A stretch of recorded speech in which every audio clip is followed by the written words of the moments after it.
Sacamos el tema, es que es un tema muy interesante. Claro. Porque está el consejero Uquibe Espadas ahora con nosotros.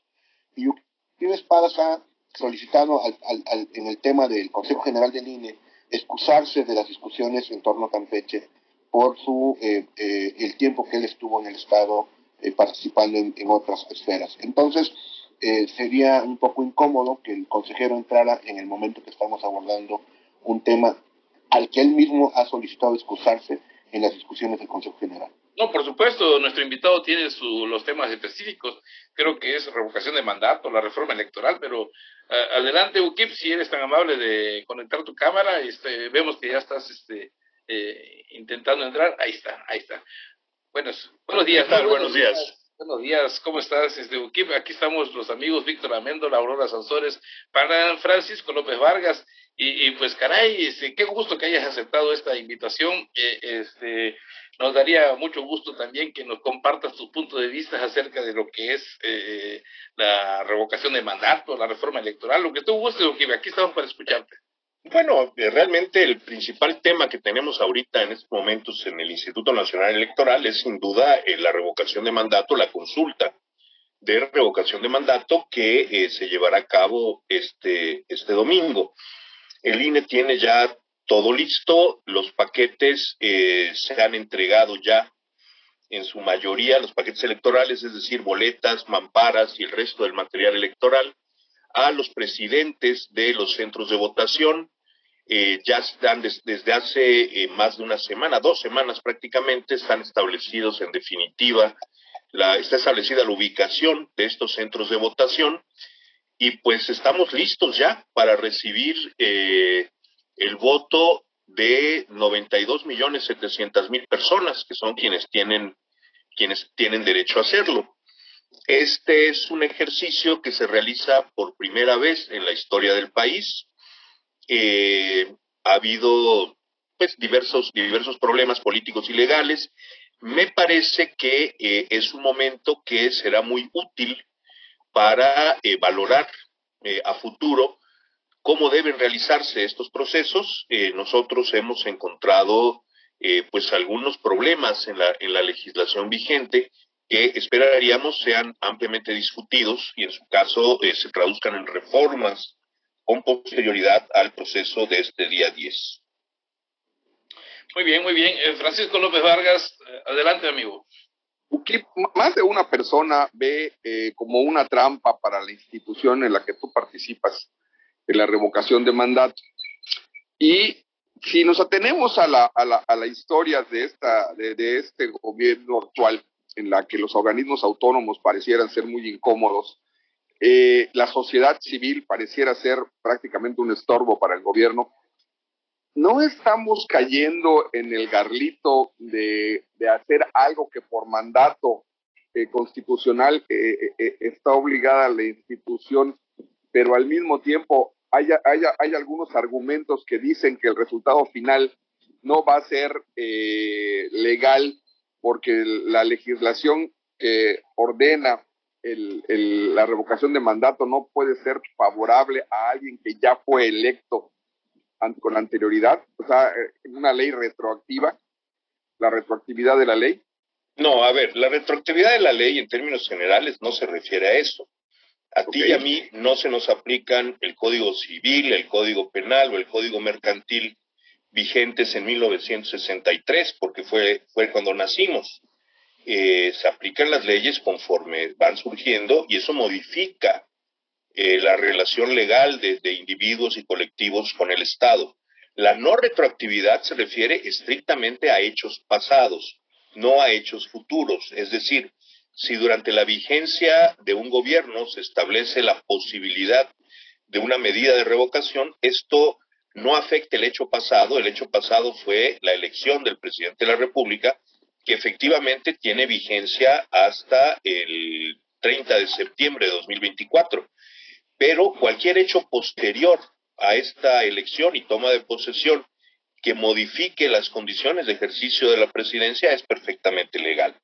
Es decir, no podemos entender la no retroactividad en la aplicación de las leyes como que las leyes se congelan en cada momento para cada persona o institución. Por ejemplo, modificaciones en el régimen fiscal. Las empresas constituidas con anterioridad al establecimiento de nuevas reglas fiscales, no por haber sido constituidas antes, congelan el derecho fiscal en el momento en que fueron constituidas, sino que las nuevas modificaciones, oye, es que yo antes tenía derecho a, híjole, soy muy malo en fiscal, no sé qué ejemplo concreto poner, pero las declaraciones del IVA que antes se hacían bimestral o semestralmente, ahora son mensuales. Ahora son mensuales y yo no puedo decir, es que cuando yo me di de alta eran semestrales, en realidad eran trimestrales y ahora me las tienen que, pues no, pues sí, eso era, señor. No le estamos pidiendo que usted nos rinda informe mensual del IVA que cobró hace 4 años, porque hace 4 años se reportaba trimestralmente, usted reportó, y legalmente nosotros no podíamos aplicar retroactivamente esta medida que le obliga a usted a presentar su declaración mensualmente. Usted presentó cada 3 meses y eso está bien. A partir de, y las leyes pueden tener distintos momentos de aplicación, a partir de enero del próximo año, aunque su empresa haya sido constituida en 1948, usted tendrá que presentar declaraciones fiscales mensualmente. Es decir, lo que no puede afectarse con retroactividad por la ley son hechos del pasado, pero acá no hay un hecho del pasado. Un presidente, un gobernador, en su momento por ejemplo un alcalde, no sé si para los alcaldes sería pertinente, dada la brevedad del periodo, un proceso de este tipo, pero sin duda para los gobernadores sí, independientemente de cómo haya sido usted electo. Eso por un lado y en términos generales. Lo otro es que, aún en el supuesto de que hubiera una interpretación que dijera que este proceso de revocación no se le puede aplicar al presidente López Obrador porque él fue electo en el 18, pues la realidad es que el decreto fue publicado por el mismo presidente, de forma tal que quien podría declarar afectados sus derechos, a mí no me pueden someter a revocación porque fui electo en el 18, en términos jurídicos ha renunciado a ese reclamo, que repito, no vendría al caso, pero si viniera, habría renunciado a esta posibilidad de objetar en el momento en que con su propia firma decreta las reformas constitucionales y posteriormente expide la ley que establece la revocación de mandato. En ese sentido, no hay un problema de legalidad. Tampoco hay un problema en términos de sus implicaciones. Me adelanto a esta discusión. Los resultados de una consulta de revocación de mandato son extraordinariamente específicos. Es decir, el proceso de revocación de mandato tiene como objeto garantizar el derecho de quienes están inconformes, han perdido confianza, dice el texto constitucional, hacia el presidente de la República, puedan pedir que, por llamarlo de alguna manera, la gran Asamblea Nacional constituida por todas las ciudadanas y ciudadanos modifique su decisión y anule lo que votó en el 18. Esto es fundamentalmente un derecho de los ciudadanos. Y en ese sentido los alcances son precisamente esos. Se convoca a una consulta popular por voto directo en donde si la mayoría decide que se debe revocar el mandato se revoca si y solo si en este proceso participaron un 40% o más de los electores. ¿Por qué un 40% más? Para evitar que decisiones de un segmento muy reducido de la población pudieran revertir un mandato que se dio por voto universal, directo y secreto en una elección para todo mundo. Es decir, volviendo al ejemplo de la Asamblea, para que lo que acuerde esta Asamblea Nacional constituida por 92.700.000 personas sea válido, se requiere un quórum y el quórum se establece en el 40%, que en mi personal opinión es un quórum bajo. Yo hubiera sido partidario de establecer un quórum del 50% más uno de los integrantes de la lista nominal. No me parece totalmente consistente que un 40% de electores pueda revertir lo que en 2018 hizo un 65% de los electores. Pero esa es mi personal opinión, que no soy representante popular ni soy legislador. En consecuencia, pues yo en lo personal puedo opinar eso, pero como parte de un órgano electoral, pues a mí me toca apegarme estrictamente al mandato legal. Entonces, el único mandato El único efecto que puede tener una revocación de mandato, una consulta de revocación de mandato, es efectivamente concluir anticipadamente el periodo de gobierno de, en este caso, el presidente de la República. No hay ningún otro efecto posible. Y reitero, este efecto es posible si participa el 40%. Si participa el 40% o más y dice queremos que el presidente permanezca en su encargo, también la ley es específica. Esto significa que permanecerá en su encargo estrictamente por el periodo para el que fue electo. En ningún lado de la Constitución existe ningún tipo de espacio, fisura legal o nada que se le parezca que pudiera permitir, como está circulando en redes sociales, que esta revocación de mandato pudiera ser considerada como una nueva elección y que entonces significa una prórroga del mandato del presidente. No, ese efecto no es posible, no es viable constitucionalmente y en consecuencia no es parte de las cosas que están en juego en este proceso de votación. Lo único que podría ocurrir en un proceso de revocación es que se revocara el mandato bajo las condiciones ya establecidas, que la mayoría decida revocar el mandato y que al menos un 40% de los votantes haya participado en esa votación. Qué interesante, muy interesante. Adelante, Víctor, mi estimado Víctor Amendola. ¿Qué tal, Luque? Muy buenos días, consejero. Un saludo. Has planteado tú en este momento que el texto constitucional habla de los inconformes.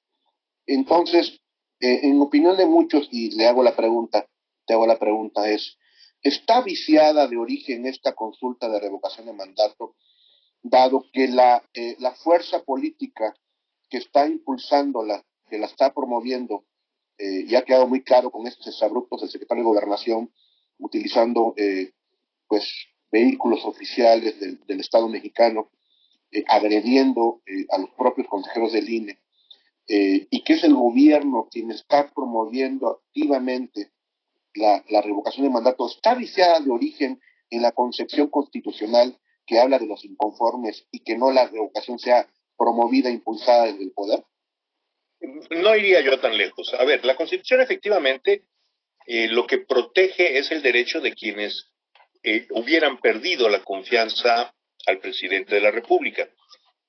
Sin embargo, las formalidades que se tienen que cumplir implican que sean ciudadanos los que soliciten la revocación. Esto en la Constitución ni en la Constitución ni en las leyes existen taxativas para quienes deben firmar esta solicitud. Si usted tiene suma confianza en el presidente, pero decide firmar pidiendo la revocación, no hay mandato legal que impida esto. Creo sí, es verdad que hay un debate político ahí y que se debe discutir si las condiciones para convocar la revocación de mandato deben ser las que están vigentes o no. Porque efectivamente, más allá de que se hayan reunido las firmas requeridas, es cierto que la obtención de estas firmas se promovió muy intensamente desde las cercanías del partido gobernante y de la propia presidencia de la República. En todo caso, creo que esto deberá revisarse pues muy de fondo, porque a final de cuentas no existe un proceso de ratificación, es decir, no forma parte de los derechos ni de las facultades de quienes aprueban al presidente o de la propia presidencia de la República la facultad para pedir que la ciudadanía acuda a las urnas para ratificar su conformidad con su mandato. Porque ese mandato está ya establecido por voto popular por, en este caso, 5 años, 10 meses. Esto tiene problemas severos a la hora de tratar de implementarlo. Es decir, si una persona firma una solicitud de revocación de mandato, ¿qué autoridad podría tener la facultad para decirle, no, señor, usted ya firmó que quiere la revocación, pero a mí me consta que usted es simpatizante del presidente, entonces no acepto su firma? Pues no puede ser así. Es decir, la firma de un ciudadano es la firma de un ciudadano y tiene que valer como tal. Otra cosa es que haya habido falsificación de firmas, que hayamos tenido firmas de muertos. Detectamos 18,000 firmas de muertos en la tercera parte de las firmas entregadas. Las otras 2/3 partes no fueron revisadas, pero considerando el tamaño de esto como una muestra estadística, estaríamos hablando de que aparecieron las firmas de más de 50 personas muertas, 50,000 personas muertas. 50,000 es una ciudad del tamaño de... ¿Qué población tiene Calquiní en este momento? Champotón tiene 45,000. Vale, toda la ciudad es una ciudad más grande de Champotón de muertos, la que aparece firmando. Y esto implica una serie de legalidades que, por cierto, no han pasado desapercibidas ni necesariamente quedarán impunes. El instituto está investigando quién presentó estas firmas, quién es responsable de la falsificación de estos documentos. Es decir, cuando uno solicita ante una autoridad, está obligado a conducirse con verdad. Y bueno, desde luego, quien entrega un formato diciendo, esto lo firmó Juanita Pérez, pero resulta que Juanita Pérez murió en 1994, pues alguien está incurriendo en falsificación y esto pues incurre en distintas faltas que eventualmente podrían ser sancionadas de diversa manera por quien le corresponde, que es, una vez que el INE detecte estas cosas y los turne, sería sería el Tribunal Electoral. Bien. Otros problemas que nos hemos encontrado, y es que mucha gente que llamaba a firmar, a pesar de que el formato decía solicito la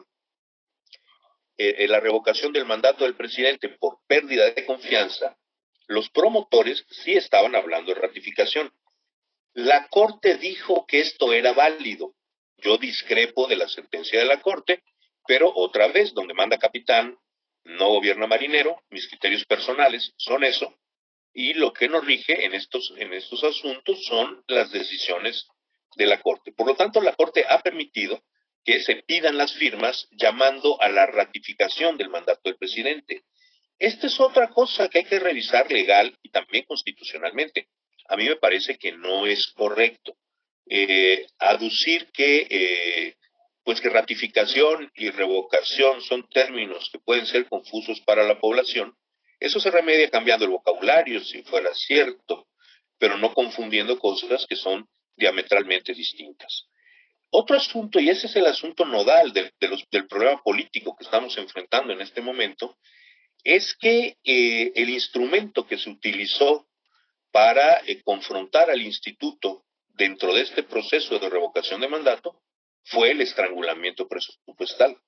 El Congreso, la Cámara de Diputados, recortó en 4,900 millones de pesos el presupuesto del Congreso y la Secretaría de Hacienda se negó a aumentar el presupuesto del Congreso. Se esgrimieron una serie de argumentos por lo demás falaces, que el instituto no podía instalar las restantes 95,000 casillas porque los sueldos de los consejeros son muy altos. Si los consejeros renunciáramos a nuestro sueldo, se requerirían 360 años para reunir una cantidad de dinero suficiente para realizar una consulta de este tipo.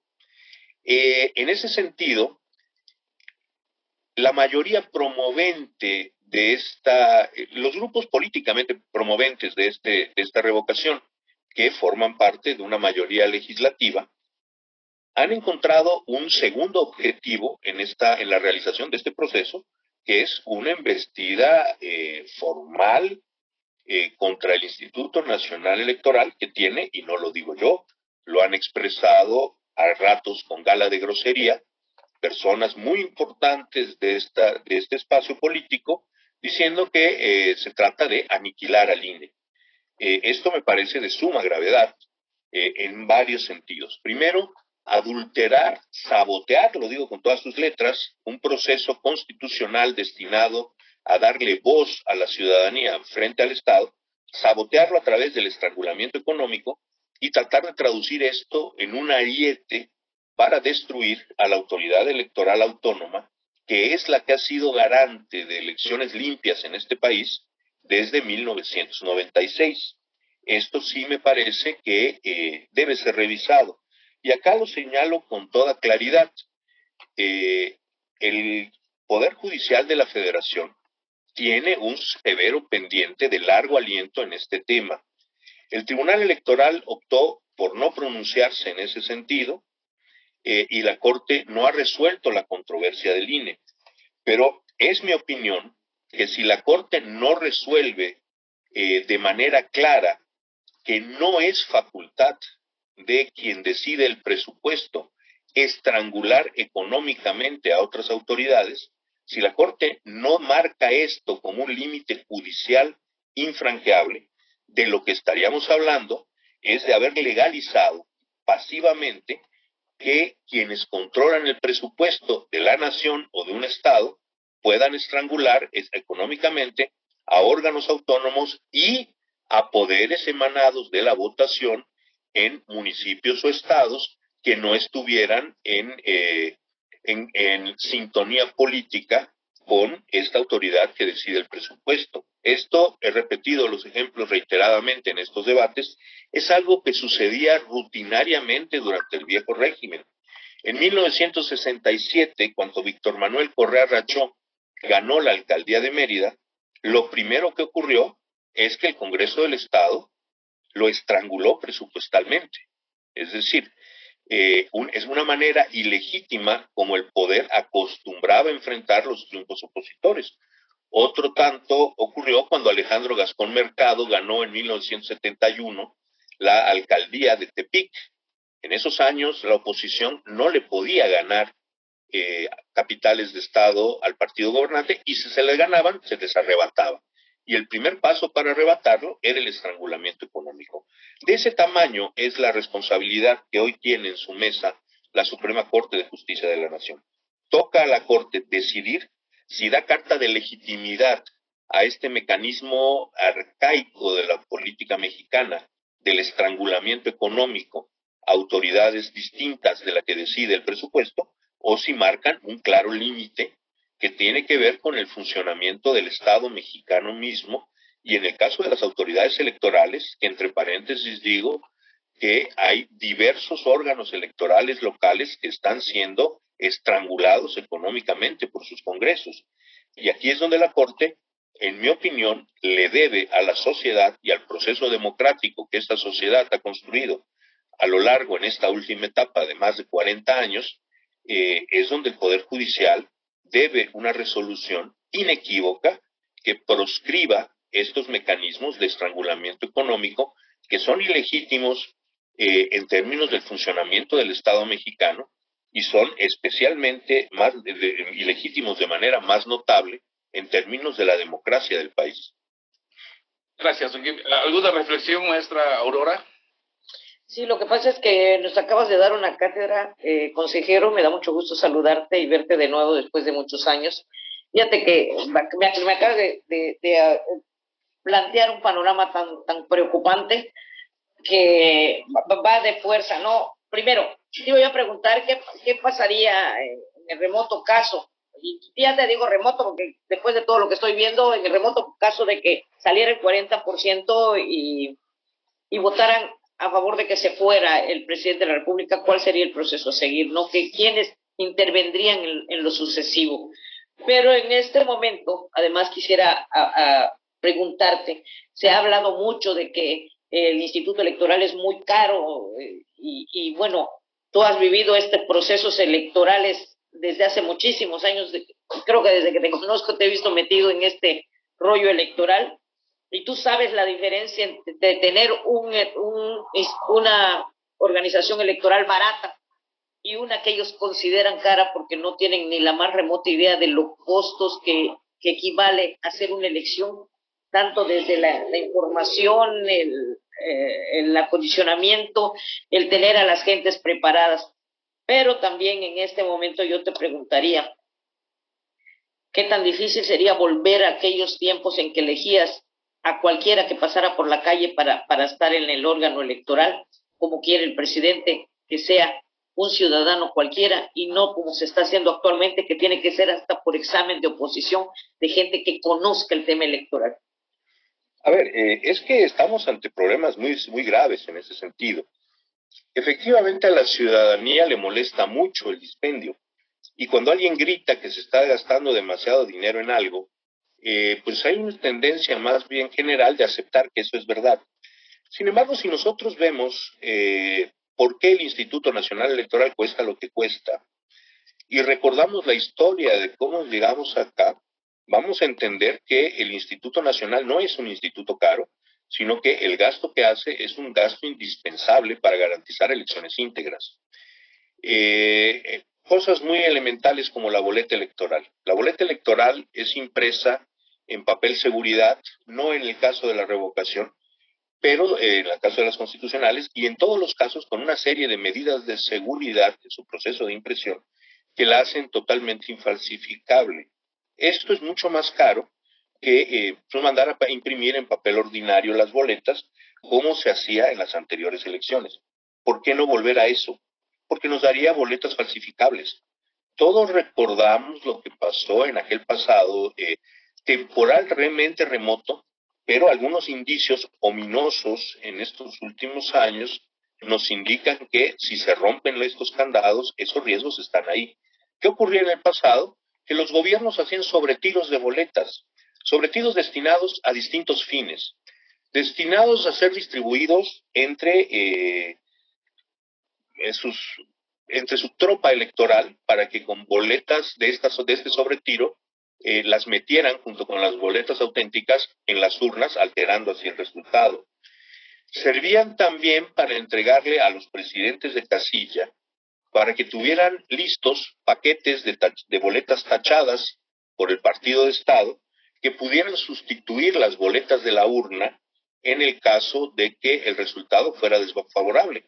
Yo recuerdo eventos verdaderamente que hoy serían impensables, pero en 1988 recuerdo con absoluta claridad la casilla de la colonia Vicente Solís en la ciudad de Mérida, donde el PAN gana arrasadoramente y en un momento dado hay un apagón. No contaban los funcionarios de casilla con que varios representantes llevaban lámparas de mano, de forma tal que en unos cuantos segundos los representantes encienden sus lámparas de mano y sorprenden al presidente sacando de debajo de la mesa una caja llena de boletas tachadas en favor del partido gobernante. Para esto servían las boletas baratas. Recordemos también que votábamos en urnas de cartón que eran opacas, y eran opacas intencionalmente, y cada vez que pedíamos urnas transparentes, se nos decía, no, eso es muy caro, gastar en ese capricho de las minorías enemigas de la Revolución Mexicana es quitarle el pan de la boca a los pobres. ¿Para qué servían las urnas opacas? Para que nadie viera cuando estos mapaches de las brigadas votantes llegaban y en lugar de depositar en la urna una boleta, depositaban 20.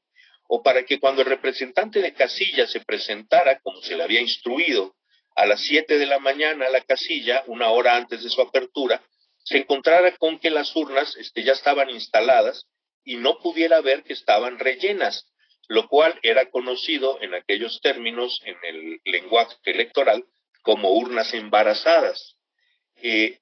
Entonces, todas estas barateces en el proceso electoral formaban parte de un sistema de falsificación de las votaciones. El más grave de ellos era el de selección de los funcionarios de casilla.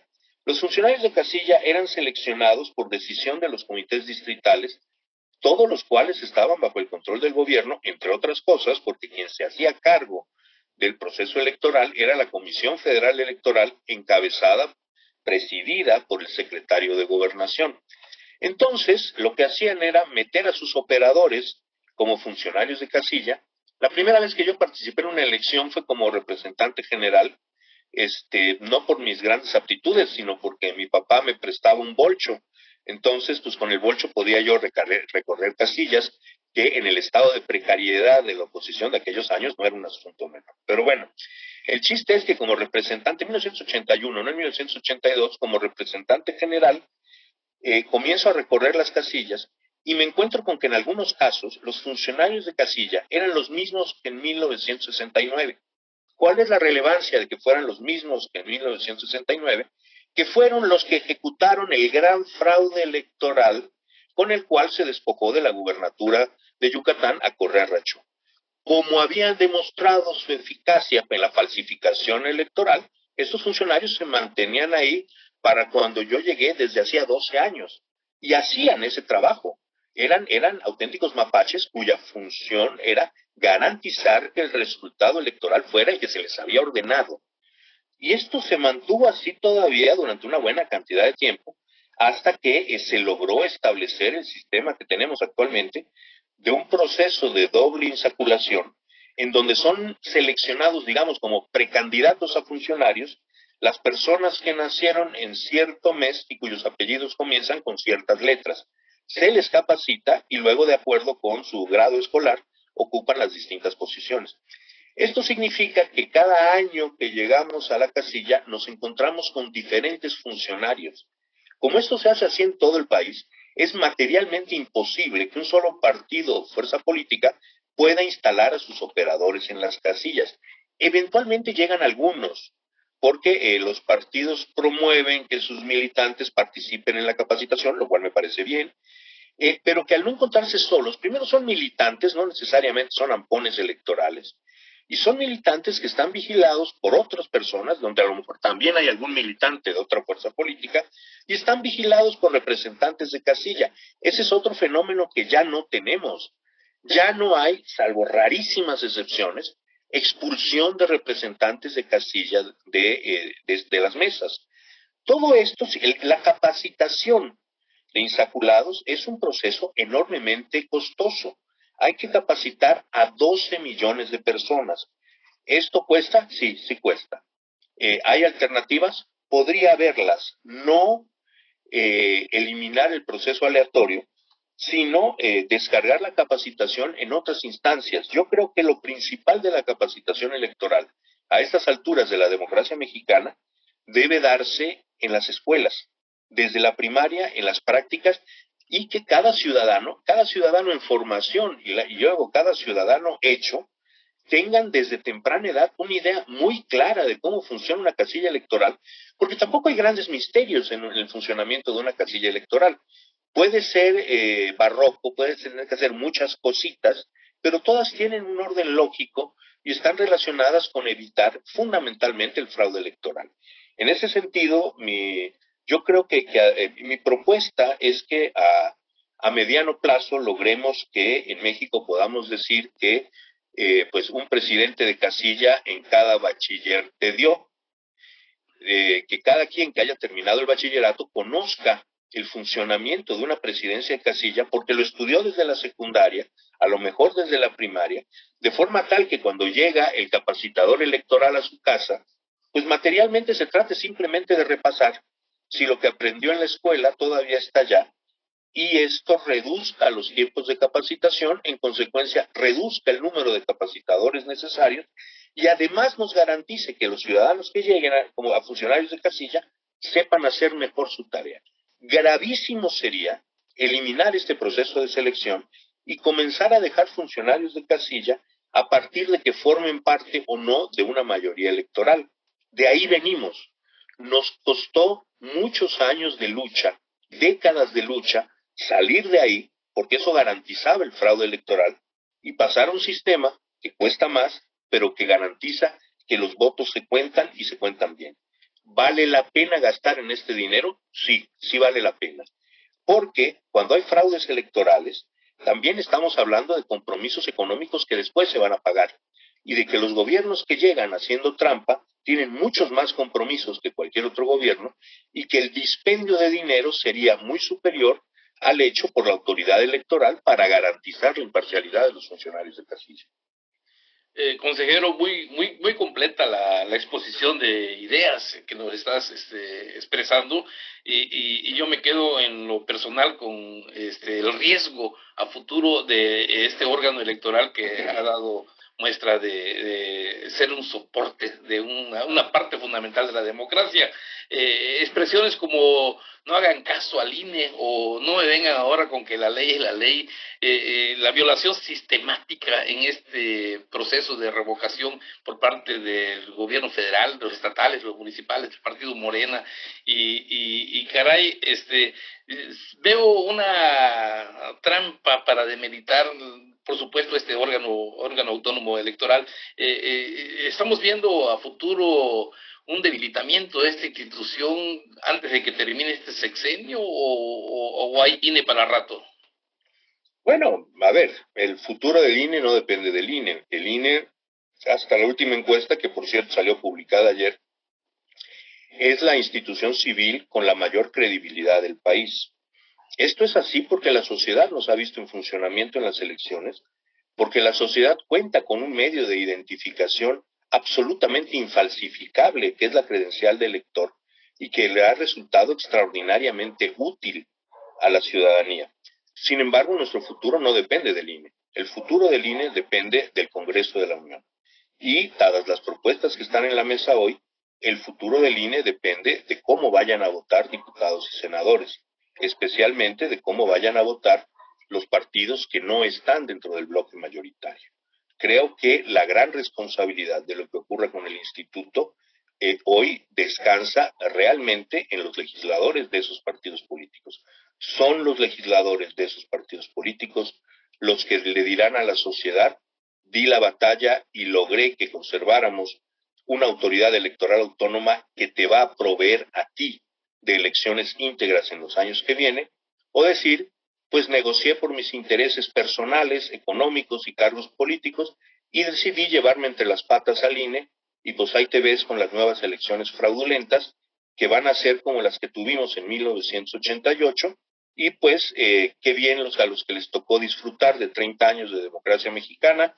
Esperamos que les haya gustado porque ya se acabó.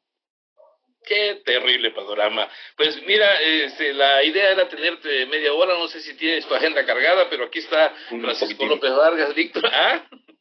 Un poquitín, pero adelante. Adelante, Paco. La realidad es que yo creo que la explicación que nos has dado es bastante amplia. Creo que tocamos todos los puntos importantes. El tema es qué va a pasar el lunes. Y como ninguno de nosotros tiene una bola de cristal en la mano, yo entiendo que va a ser muy complicado para ti enlazarte esos días. Y me gustaría que hiciéramos un compromiso. Me pongo de acuerdo con la gente que te lleva la agenda, para poder platicar sobre todo las minucias que la gente luego no ve que pasan en los procesos electorales, ni las presiones a las que pueden estar sujetos quienes como tú son parte importante del INE. Creo que UKIP, el tema electoral es un tema en el que, bueno, somos más o menos de la misma edad, hay unos meses de diferencia entre tú y yo, pero hemos visto que la sociedad civil es la que ha construido el andamiaje que acota al gobierno. Y hoy ese andamiaje ciudadano que está en peligro, y está en peligro en una institución básica como es el INE. Creo que tendríamos la obligación moral, todos los mexicanos, a los que nos apreciamos de ser demócratas o que pensemos de manera diferente, en garantizarnos a nosotros mismos que podamos tener elecciones limpias, que podamos tener elecciones confiables, y que nos olvidásemos de las elecciones organizadas por porros, que como tú y yo bien sabemos, aquí en Yucatán llegaban a los excesos de batear a la gente que no les gustaba tu propuesta. Te agradezco mucho y me doy por satisfecho con lo que nos has comentado el día de hoy, UKIP. Muy bien, pues muchísimas gracias, UKIP. Si tienes algo que agregar después de todo lo que has dicho, caray, adelante. Hay un debate muy intenso allá afuera sobre si votar o no votar. Yo quiero decirles que si algo ayuda al Instituto Nacional Electoral es la confianza de la sociedad. Si algo hace que quienes quieren aniquilar, y lo dicen ellos, no se los pongo yo en la boca, al instituto, si algo hace que quienes quieren aniquilar al instituto puedan tener dudas, es la confianza que la sociedad nos tiene. Y a mí me parece que ese domingo 10 de abril es un excelente momento para que la ciudadanía acuda a votar, porque cada boleta que se deposita en la urna es la opinión de una ciudadana o de un ciudadano que dicen: yo sí confío en el INE, yo sé que esta boleta se va a contar, yo confío en que esta autoridad llevará la voz de los ciudadanos y al mismo tiempo se manifiesta ajena a la posibilidad de cualquier tipo de fraude electoral. un voto depositado en las urnas el 10 de abril, sea a favor o en contra de la revocación, es indudablemente un voto de confianza al Instituto Nacional Electoral y a la integridad de las elecciones que organiza.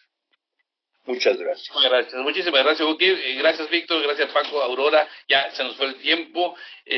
Ojalá tengamos una oportunidad más de platicar contigo después de este proceso, Ukip. No cabe duda de que esta conferencia magistral que nos has dado aclara muchas dudas.